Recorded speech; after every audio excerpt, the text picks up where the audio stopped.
வணக்கம். இந்த வீடியோவில் இன்றைக்கி நம்ம ஷிட்டாக்கே அப்படின்னு சொல்லக்கூடிய ஒரு வகையான ஒரு உணவு காளானை பற்றி இன்றைக்கி பார்க்கலாம். அதை ஏன் நம்ம உணவில் அடிக்கடி சேர்த்துக்கணும், அதை சாப்பிட்றதுனால நமக்கு கிடைக்கக்கூடிய நன்மைகள் என்ன அப்படிங்கிறத பார்க்கலாம். கிழக்கு ஆசிய நாடுகள் உலகத்துக்கு அற்புதமான சில மருத்துவ குணமுள்ள காளான்களை கொடுத்துருக்காங்க. அதில் இந்த ஷிட்டாக்கே ஒரு வகையான காளான். இதை ஒரு சூப்பர் ஃபுட், அற்புதமான உணவு அப்படின்னு சொல்கிறாங்க.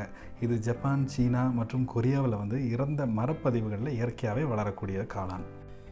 பழங்காலத்திலிருந்தே இந்த நாடுகளில் எழுதப்பட்ட நூல்களில் ஷிட்டாக்கே காளான், அதோட நன்மைகள், இதை பற்றிய குறிப்புகள் நிறையாவே நம்மளால் பார்க்க முடியுது. ஷிட்டாக்கேல ஷீ அப்படிங்கிறது இந்த காளான் வளரக்கூடிய ஷீ அப்படிங்கிற ஒரு ஓக் மரத்தை குறிக்குது. டாக்கே அப்படின்னா ஜப்பானிய மொழியில் இதுக்கு காளான்னு அர்த்தம். கிபி 199வது வருஷத்தில் ஒரு பூர்வீக பழங்குடி அப்போ இருந்த ஜப்பானிய பேரரசரான சுவாய் அப்படிங்கிறவருக்கு இந்த ஷிட்டாக்கே காளானை வழங்கினதாக வரலாற்று குறிப்புகளில் நம்மளால் பார்க்க முடியுது. இதே போன்ற குறிப்புகள் உங்களுக்கு சீனா அப்புறம் கொரியாவிலையும் நிறைய கிடைக்குது. இந்த காளானை வளர்க்கக்கூடிய வளர்ப்பு முறைகளை சீனாவில் 10வது நூற்றாண்டில் தான் கண்டுபிடிச்சதாக சொல்கிறாங்க. 16வது நூற்றாண்டில் சீன உழவர்கள் இந்த ஜப்பானிய உழவர்களுக்கு இதை பகிர்ந்ததாக சொல்லப்படுது. 20ஆம் நூற்றாண்டு இந்த ஷிட்டாக்கே காளானுக்கு ஒரு பொற்காலம் அப்படின்னு சொல்லலாம். விஞ்ஞானிகள் இந்த ஷிட்டாக்கே காளானை அதிகமாக ஆராய்ச்சி பண்ணி இதில் நிறைய ஊட்டச்சத்துக்கள் நிறைந்திருக்கிறதையும் ஆரோக்கியத்தை காக்கக்கூடிய பண்புகளையும் நிறையா இருக்கிறத கண்டுபிடிச்சாங்க. இதனால் இந்த காளான் வட அமெரிக்கா, ஐரோப்பா, ஆசியாவிலலாம் ரொம்ப பிரபலமானது. இப்போது உலக அளவில் இதை மரப்பதிவு மூலக்கூறுகள் இல்லை செயற்கை மூலக்கூறுகளில் இது பயிரிடப்படுது.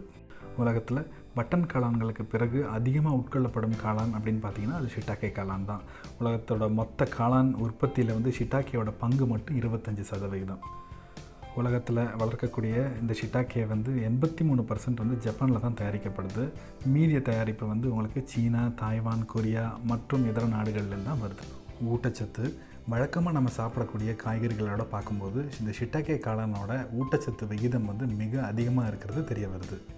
புதுசாக பறிக்கப்பட்ட ஷிட்டாக்கேவில் 88லேருந்து 92% நீர் இருக்கிறது. உலர்ந்த ஷிட்டாக்கேயில் 60% கார்போஹைட்ரேட், 20% புரதம், 10% ஃபைபர், 3% லிப்பிட் இருக்கிறது கண்டுபிடிச்சிருக்காங்க. அது இல்லாமல் இந்த ஷிட்டாக்கேயில் வைட்டமின்களும் தாது உப்புகளும் அதிகமாகவே இருக்குது. B2, B12, D2 போன்ற விட்டமின்ஸ் இதில் நிறையாவே இருக்குது. முழு ஊட்டச்சத்து விவரங்கள் கீழே டிஸ்கிரிப்ஷனில் கொடுத்துருக்கோம், அதை பார்த்துக்கங்க. இந்த ஷிட்டாக்கே காளான் நம்ம உடல் ஆரோக்கியத்தை காக்கிறதுக்கும் பல விதத்தில் உதவியாக இருக்குது.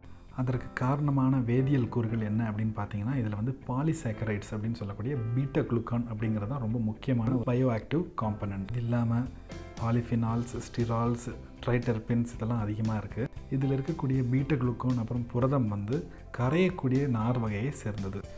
இந்த ஷிட்டாக்கே காளானை ஏன் அற்புத உணவு இல்லைனா சூப்பர் ஃபுட்னு சொல்கிறாங்கன்னு பார்த்தீங்கன்னா இதில் கலோரி ரொம்ப குறைவு, நார்ச்சத்து ரொம்ப அதிகம், கொழுப்பு குறைவு, சோடியம் குறைவு, ஊட்டச்சத்து விகிதம் மீதி எல்லாத்தையும் பார்க்கும்போது ரொம்ப அதிகம், வேதியியல் கூறுகள் இதெல்லாம் சேர்ந்து இது ஒரு சூப்பர் ஃபுட்டாக ஆக்குது அப்படின்னு சொல்லலாம். இப்போது இந்த ஷிட்டாக்கேவை பற்றிய ஆரோக்கிய குறிப்புகளை பார்ப்போம். தொடக்க கட்ட ஆராய்ச்சிகளில் இந்த ஷிட்டாக்கே காளானுக்கு ஃபினாலிக் காம்பவுண்ட்ஸ் அதிகமாக இருக்கிறது கண்டுபிடிக்கப்பட்டிருக்கு. அதனால் இது ஆன்டி ஆக்சிடென்ட் எஃபெக்ட் நிறைய இருக்குது. ஷிட்டாக்கேயில் இருக்கக்கூடிய லென்டினன் அப்படிங்கிற beta glucan HIV-1 and 2, bovine herpes virus 1, polio virus type 1 மற்றும் பல வைரஸ்களை அழிக்கக்கூடிய திறன் இருக்கிறது தெரிய வருது. அது இல்லாமல் இந்த ஷிட்டாக்கே உடல் எதிர்ப்பு சக்தியை அதிகப்படுத்தி பர்டிகுலராக சில பாக்டீரியாஸை அழிக்கிறதுக்கும் உதவி செய்யும். ஷிட்டாக்கேயில் இருக்கிற இந்த லென்டினன் நோய் எதிர்ப்பு சக்தியை அதிகரிக்கும் அப்படின்னு சொல்லிட்டு ஆராய்ச்சிகளில் கண்டுபிடிச்சிருக்காங்க. மேலும் இந்த ஷிட்டாக்கேயில் பாலிஃபினால் அப்படிங்கிற வேதிப்பொருள் அதிகமாக இருக்கிறதுனால இது கல்லீரலை பாதுகாக்க உதவும் அப்படின்னு ஆராய்ச்சிகள் சொல்லுது. அடுத்தது ஓரல் ஹெல்த், பல்குழி, பிளேக், ஈறு வீக்கம் இதெல்லாம் ஏற்படுத்தக்கூடிய நோய் கிருமிகள் மேலே ஷிட்டாக்கே நிறைய செயல்திறன் இருக்கிறத ஆராய்ச்சிகள் சொல்லுது. அடுத்தது புற்றுநோய். 1980களிலேருந்தே ஜப்பானில் இந்த ஷிட்டாக்கேயில் இருக்கக்கூடிய பீட்டா குளுக்கான்ஸை புற்றுநோயை கட்டுப்படுத்த உபயோகிச்சிருக்காங்க. தீவிரமான வயிற்று புற்றுநோயால் பாதிக்கப்பட்ட கீமோதெரப்பி எடுத்துகிட்டு இருக்க நோயாளிகளோட மருந்துகள் கூட்டத்தில் லென்டினன் அப்படிங்கிற இந்த வேதிப்பொருளை சேர்த்த போது அவங்களோட வாழ்நாள் அதிகரித்தது அப்படிங்கிறத ஜப்பானில் ஒரு ஆராய்ச்சி கண்டுபிடிச்சிருக்கு. மட்டும் இல்லாமல் இந்த ஷிட்டாக்கே எடுக்கும்போது ஒட்டுமொத்த அவங்களோட வாழ்க்கை தரமே முன்னேற்றம் அடைஞ்சதாக சொல்லப்படுது. இந்த பீட்டா குளுக்கன்ஸ் ஒரு நார்ச்சத்து அப்படிங்கிறத முதலே பார்த்தோம். இது கெட்ட கொழுப்பு, அதாவது பேட் கொலஸ்ட்ரால் உடலில் உறிஞ்சப்படுவதை இது கட்டுப்படுத்தும். அப்புறம் இதில் குறைந்த சோடியம் இருக்கிறதுனால இது ரத்த அழுத்தத்தை வந்து கட்டுப்படுத்துறதுக்கும் உதவுது. அதே மாதிரி ரத்த நாள அடைப்பு, அப்புறம் அழற்சி, இன்ஃப்ளமேஷன் அப்படின்னு சொல்கிறோம் இல்லைங்களா, இதுலேருந்து நமக்கு பாதுகாப்பளிக்குது. இதனால் இது இருதயத்துக்கும் ரொம்ப நல்லது. இது மாதிரியான ஆராய்ச்சி முடிவுகள் ஒரு பெரிய நம்பிக்கையை நமக்கு கொடுத்தாலும் இன்னும் வந்து மனித உடலில் இதை வந்து நிரூபிக்கிறதுக்கு இன்னும் பல ஆராய்ச்சிகள் தேவைப்படுது. அது நடந்துக்கிட்டு தான் இருக்குது. இந்த ஷிட்டாக்கேவை எப்படி பயன்படுத்தலாம்னு பார்த்தீங்கன்னா, இதை வந்து உணவுகளாகவும் துணை உணவுகளாகவும் உபயோகிக்கிறாங்க. அதாவது ஃபுட் அண்ட் ஃபுட் சப்ளிமெண்ட்ஸ். உணவுகளாக இதை வந்து ஃப்ரெஷ்ஷாகவும் இல்லை உலர்ந்த நிலையிலையும் நம்ம உபயோகிக்கிறோம். துணை உணவுகளாக பார்த்தீங்கன்னா இதை வந்து பொடியாகவோ இல்லை சுருக்கப்பட்ட சாறு, அதாவது எக்ஸ்ட்ராக்ட்ஸ் அப்படிங்கிற ரூபத்தில் உபயோகிக்கிறோம். இந்த ஷிட்டாக்கே காளானை வந்து உலர்ந்த நிலையில் தான் அதிகமாக சமைக்கிறதுக்கு உபயோகப்படுத்துகிறாங்க. ஏன்னு பார்த்தீங்கன்னா, இந்த உலர்ந்த நிலையில் இந்த ஷிட்டாக்கேல வந்து உமாமி ஃப்ளேவர் அப்படின்னு சொல்லக்கூடிய ஒரு சிறப்பான ஒரு நறுமணம் இருக்கிறது கண்டுபிடிச்சிருக்காங்க. உங்களுக்கு பயனுள்ள இணைப்புகள் நாங்கள் டிஸ்கிரிப்ஷனில் கீழே கொடுத்துருக்கோம், அதை செக் பண்ணுங்கள். இந்த ஷிட்டாக்கேவை சூப், குழம்பு இல்லை வறுத்து எப்படி வேணால் நம்ம உபயோகிக்கலாம்.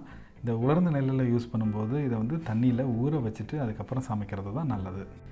இந்த ஷிட்டாக்கே காளானை யாரெல்லாம் சாப்பிடக்கூடாது, அப்படியே சாப்பிட்டா ஏதாவது பக்க விளைவுகள் இருக்குமா அப்படிங்கிறத அடுத்த வீடியோவில் பார்ப்போம். இன்னொன்றுங்க, இந்த ஷிட்டாக்கே உடல் ஆரோக்கியத்துக்கு மட்டும் இல்லை, உடல் அழகிற்கும் ரொம்ப சிறந்தது. இதையும் என்னன்றதை இன்னொரு வீடியோவில் நம்ம பார்ப்போம். இது வரைக்கும் இதை கேட்டுட்டு இருந்ததுக்கு மிகவும் நன்றி. மீண்டும் அடுத்த வீடியோவில் நம்ம சந்திப்போம். இந்த ஷிட்டாக்கேவை பற்றிய பயனுள்ள இணைப்புகள் கீழே கொடுத்துருக்கோம், அதை மறந்துடாமல் செக் பண்ணுங்கள். வணக்கம்.